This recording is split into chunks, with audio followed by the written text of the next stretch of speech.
There's something I think some of you guys don't realize when starting to train, especially when you're training bodybuilding or training for cosmetics for a muscle to look a certain way or to make certain muscles grow bigger than others and stuff. When we are born, we are initially programmed to move weight. More like a powerlifting mentality. So, like for instance, if I say, I need this box over there, you're instinctively going to think the easiest way to pick it up and move it, whether it's get a hand truck, whether it's to, sink your butt, lift your chest up and use your legs. And all, you're just going to think of mechanics and advantages, which is how we're supposed to think. When you go into the gym and somebody's like, hey, curl that, use nothing but your biceps, that's a completely different story. For instance, a lot of people like to poke their shoulders out and throw them in and get that momentum to get the bar up, and then they're like, I can't feel it on my biceps. Well, no shit, you're not using your fucking biceps. That's why. It's a different... And speaking of like powerlifting versus bodybuilding, those are two different types of sciences. Powerlifting's all mechanics, but I do think you can take some aspects of bodybuilding and put it in there, such as, well, think of it as restoring a car. You take it apart, you clean, refurbish everything, and put it back together. When you're doing like deadlifts, so to speak, you take the hamstrings, the glutes, the back, and work all those muscles separately, isolate them and work them, and then go back to the form where you put it all back together, and then it gets stronger. Or even find the weak point in the deadlift and figure out what muscles are involved with that and work on those muscles. So you can take the muscle isolation and put it into powerlifting, as long as when they go for their lift, they go back to the mechanical form of putting everything together. So you need to practice both ways. But when you practice the mechanical way, keep in mind what muscles you're using so you know which ones will work individually. Now back to what I was talking about.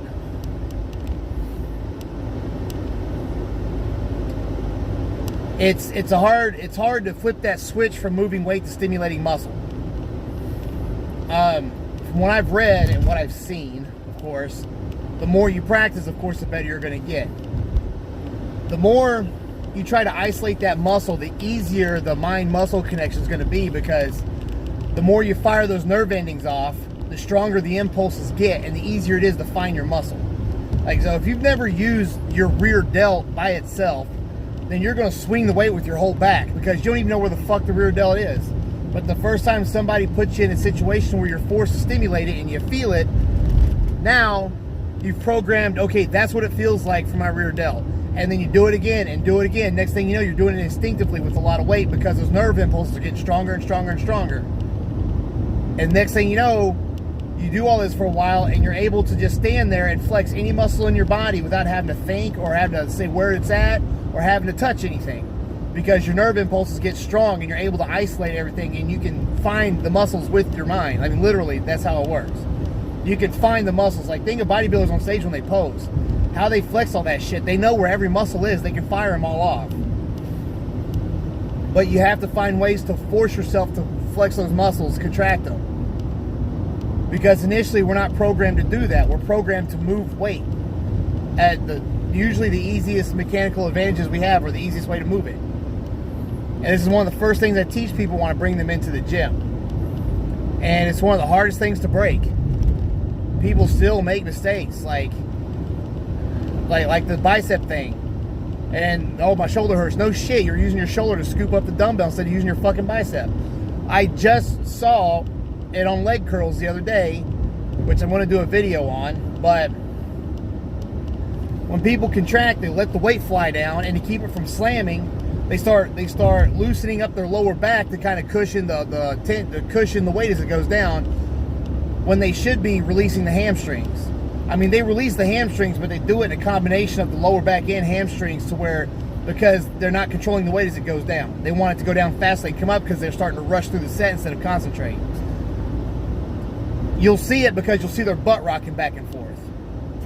So I've recently had to tell people, push your stomach and hips and everything into the pad, and don't let up. Like, even if you got to arch your back and keep your back arched. But the best way to keep from doing that is, first off, your negatives should be half the speed of your positives. Like, they shouldn't be flying down and then coming back up. That's part of the reason why people let all their muscles go and they try to catch it at the end, and they do this shit. But if you bring it up with the hamstrings and you think of doing a slow negative, keeping tension on the hamstrings, you'll lower the weight with the hamstrings. You shouldn't use anything else but your hamstrings to lower that weight. Guess what that means? It means you probably got to use less weight, but you're going to get a bigger response out of the muscle.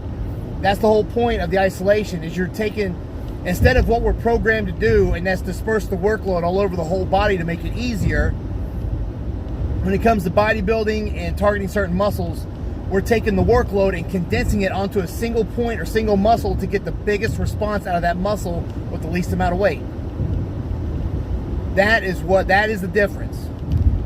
That's the difference between powerlifting and bodybuilding right there.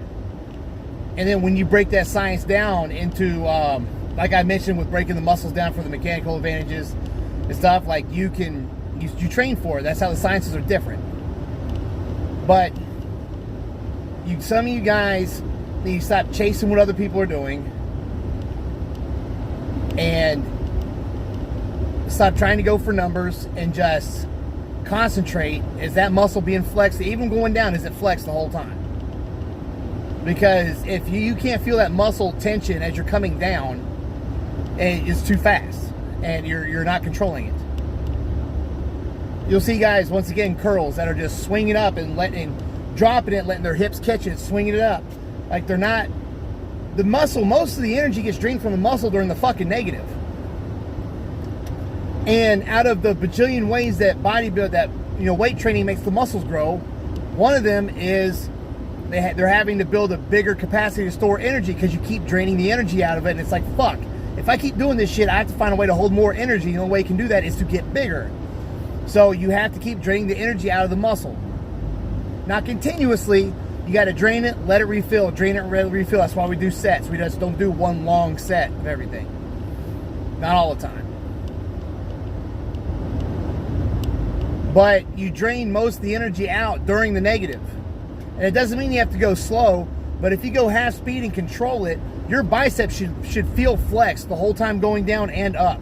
If you really stay in the range of motion where you don't come all the way up and you don't lock out and you do that, you will fucking wear your bicep out in a goddamn hurry.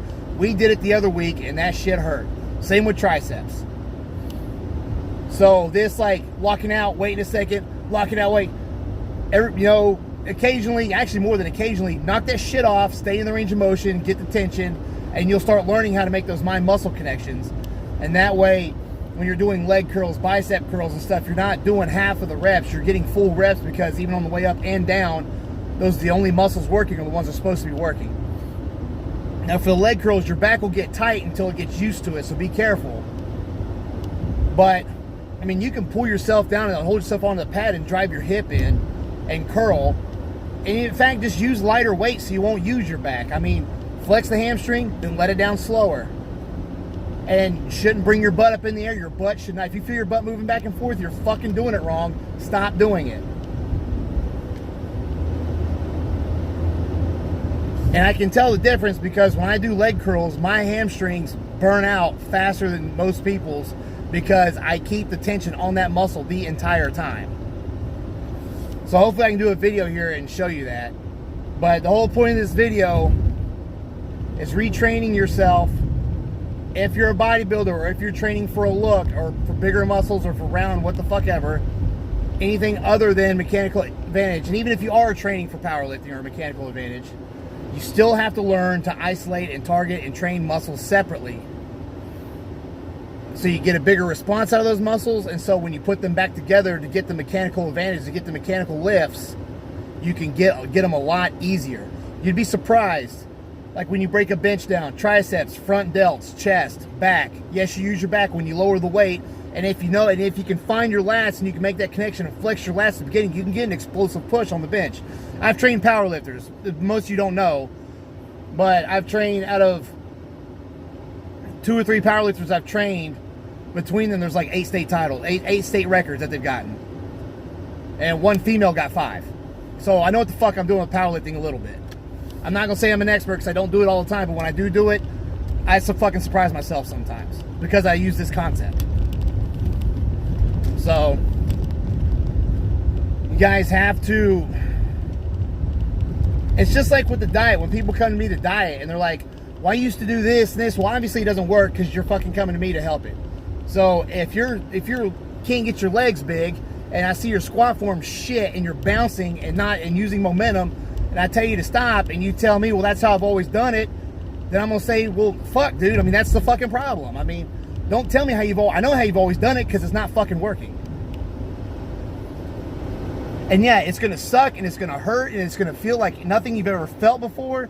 But if you're trying to get to a place you haven't been before, you're gonna have to do it.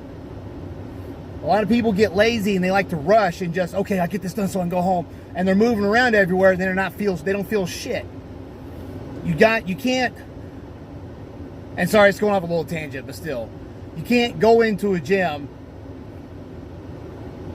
and be rushing. I know some of y'all got other shit to do, this isn't your priority, but you need to set enough time to where you can go in the gym and take your time. Sometimes I'll take my time and I'm done in 45 minutes. It just depends. But when you're purposely trying to rush through it, you will skip shit and it will suck, and then you're going to regret it on down the road. Go in there and get the mindset that there's nothing else I have to do today. Nothing else matters until this is done. And I have to put 100% into this or my day is ruined. I know you've heard people say this before, check your ego at the door, blah, blah, blah.